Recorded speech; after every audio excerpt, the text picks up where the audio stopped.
guys, it's Chad.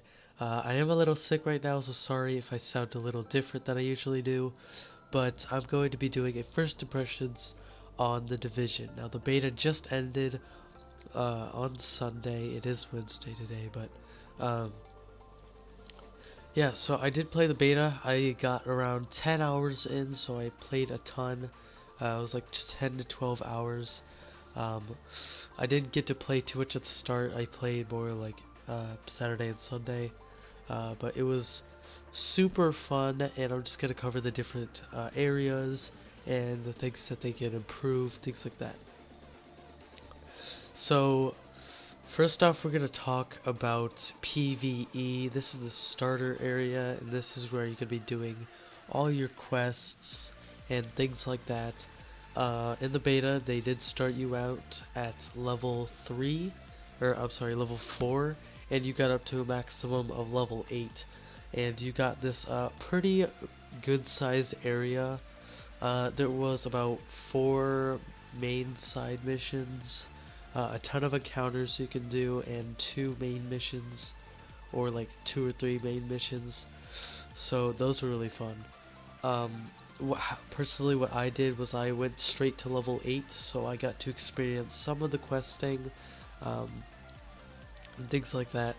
In order for the, just my idea of the questing, you can matchmake to join in with different players, and I feel like the missions are challenging, and there's different areas, um, like the last mission you do, if you don't matchmake, it could be very difficult.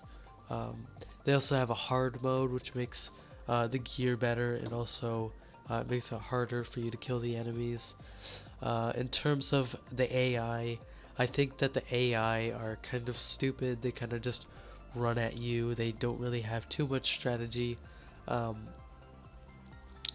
or at least in the PvE area, I found that it was super easy to kill the AI, and they're kind of just like bullet magnets.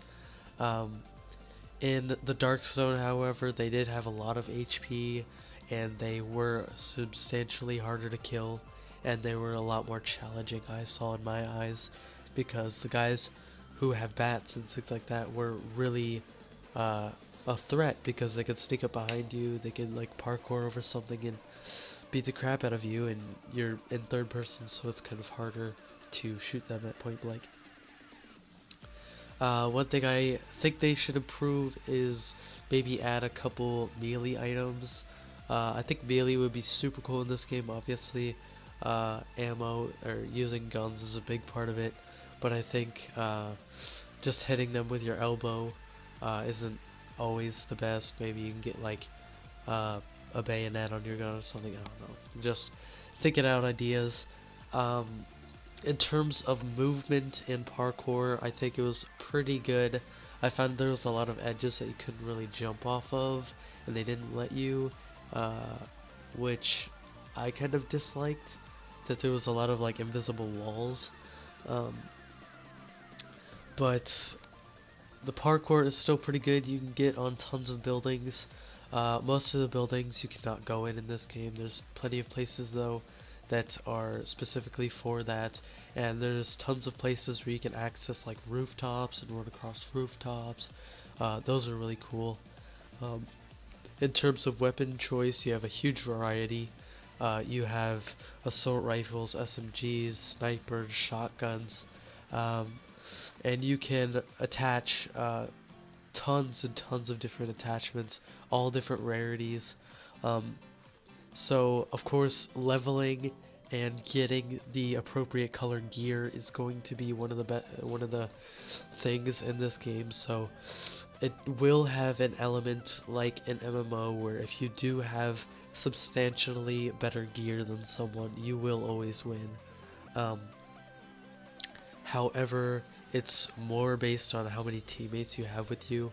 In terms of single player, you can completely go solo. I went to solo all the way up to level 8, but once you go in the Dark Zone, you're definitely going to want more people, but right now I'll just cover Dark Zone entirely so you guys could get an idea of that. So For the Dark Zone, you go through a door, which is a checkpoint. There's like this little cinematic thing where you enter in the door. No loading screens. All this map is like no loading times, which is absolutely great. You only have to load in at the start of the game, which takes maybe a minute or so. It doesn't really take that long, or at least for me, and I'm not running an SSD or anything like on my other computer. So it's pretty decent. Anyways, back to the Dark Zone. The Dark Zone, you have a custom level. If you saw in the first 5 minutes of this gameplay, and also some of the others, you'll see that there is a orange EXP bar, and then there's also a purple EXP bar. The purple EXP bar is your Dark Zone level. It is completely different from your regular level. Dark Zone level is pretty much like the only thing that was different. It was that, or at least for me, in Dark Zone levels 1 and 2, which is as far as you can go in the beta. There is up to Dark Zone 6, which I'm sure they will have different,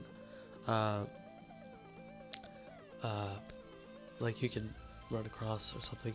But there's checkpoints to go to each Dark Zone. I think 1 and 2 are connected because I ran through those, but yeah, so the beta was pretty fun. The Dark Zone, anyways, back to talking about it. I know I'm kind of all over the place, but I do have a little bit of a headache.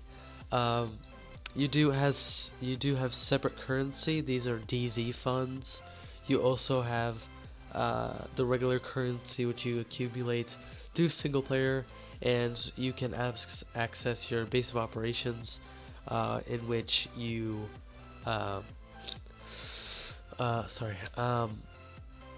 in which you can buy different things. At every checkpoint on the Dark Zone, you can use your DZ funds to spend on various items. As far as I saw, the NPCs sell up to purple grade items, and I've never got a purple grade item in single player. I found that blues are the best thing you're gonna get in single player, and if you really want to get good gear, like they said, many developers have said, if you want good gear, you're going to have to go to the Dark Zone. Now, originally, when I went into the Dark Zone, I thought it was going to be completely PvP based. There'd be rogues everywhere, and everyone would try to kill you. However, I found that a lot of people don't go rogue, because rogue is very easy to get chased down. I know once me and Jack found like some rogues, we would instantly just bolt after them and start spraying all our ammo at them, because you can get experience and stuff like that. In terms of dying, you lose stuff. If you're not rogue, you still lose stuff. Whenever I died, I lost 1 Dark Zone key, which is used to open up things. I lost around like 50 DZ funds. However, that was when I had around like 1,000 DZ funds. I'm sure it goes up in the amount once you have more credits. Your DZ XP, you lose a little bit. However, when you are rogue, you substantially lose more things. You lose tons of EXP and things like that. And they said, the developers rather, they said that they are going to make dying as rogue very bad. In terms of partying, you need a party in the Dark Zone. I found so many times where I would just hang out for like an hour, and like Jack wasn't on or something, and I would run through the Dark Zone, I would get my gear, I would go to extract it, and then people would kill me. Anyways, I'm gonna talk about the rogues, just so you kind of get an idea of what I'm saying. Rogues are people who kill neutral players. As soon as you go in the Dark Zone, you will be as a white player. This means you're a non-hostile agent. You can go around, you can loot containers, you can kill other rogues. However, when you're rogue, that means that you have shot a non-hostile agent, this puts you as a rogue. Now, in order to be a rogue, you just have to shoot or injure one other player just by the slightest bit. You can accidentally shoot someone as they're running past as you're shooting an NPC, things like that.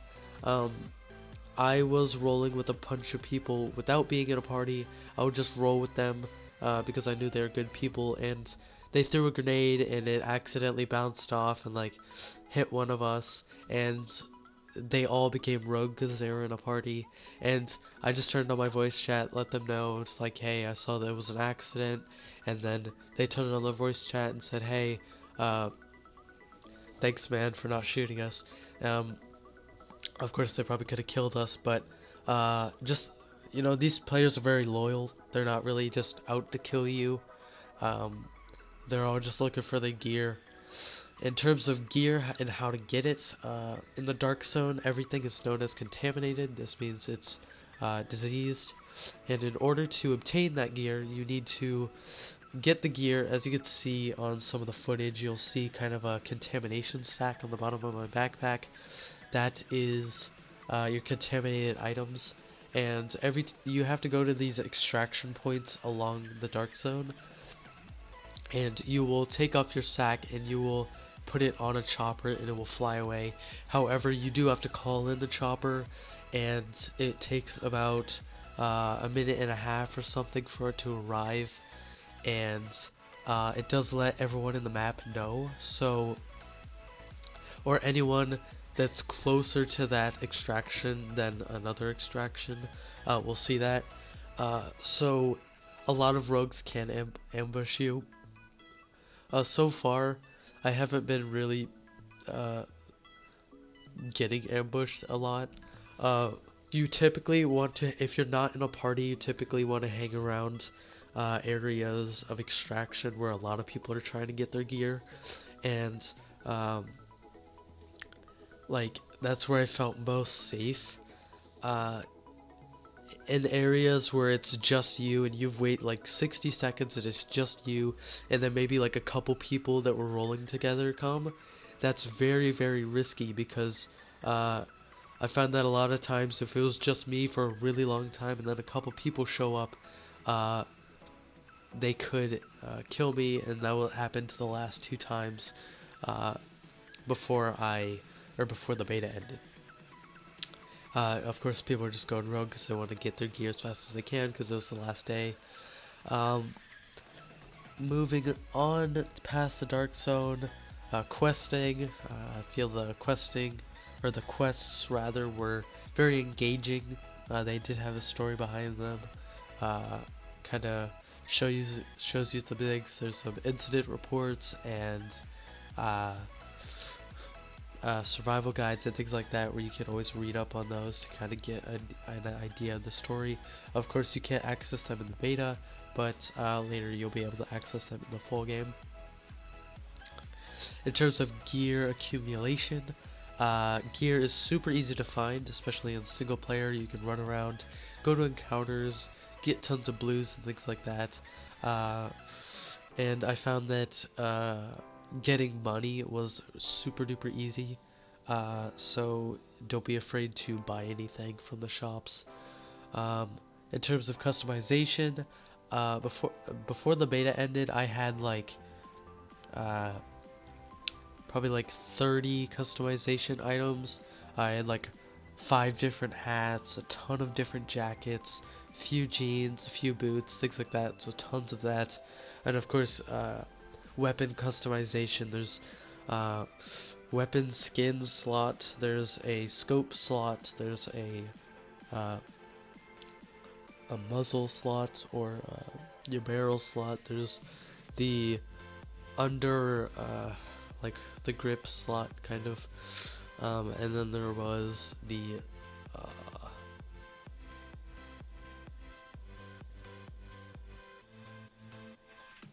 can't remember the last one. Anyway, there's 5 different, or like, yeah, 5 different slots of customization for your weapons, and based on the rarity is the amount of effects, and of course sniper scopes and things like that. would have more abilities toward the weapons that it should be used on, such as snipers. You want more range, which scopes can provide that. Um, in terms of aiming, aiming was pretty good. There is hip fire. It's not really the best. I just aim the whole time because it's really fast to aim. You can actually go and look through the sights. It only works with some sights. It doesn't work with iron sights or very close range scopes. However, there was a ton of scopes, like 3.4 times and on, that I found that you can aim with, like snipers. You may want to look through the scope. You can do that. You just aim in and press tab. That was really cool. Now that I've covered pretty much everything, I just want to go over what can be improved. I did look on the Reddit. I saw tons of hack reports, and I saw that there was no anti-cheat. There was and all the things were client-sided. Now I do believe these are gonna get fixed on the release. Anti-cheat, they have to have that on this game. It's just required. I saw tons of people talking about speed hacks and ammo hacks and things like that, where people could do that because it was client-sided and the server doesn't check it as good as they should. So again, I believe that's going to get fixed, but that may be a problem to tons of people after seeing that, and that was kind of a disappointment. However, when I played, I saw no hackers. I'm sure there might have been a hacker here and there that I didn't notice, but it was super fun. Didn't notice any hackers from my point of view, and yeah. So another thing that could be improved, like I said, would be some maybe melee, extra melee options, maybe something you can attach to your gun that improves the amount of damage that you do when you hit them.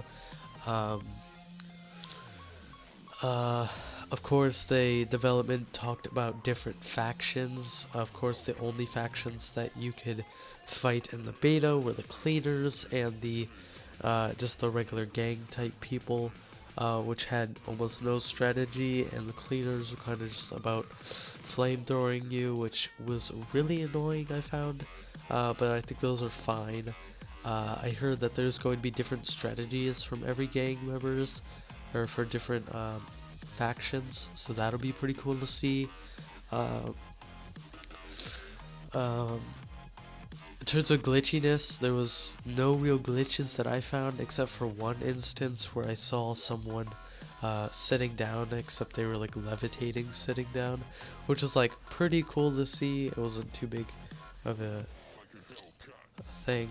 In terms of Easter eggs, I did find one. I tried to record it.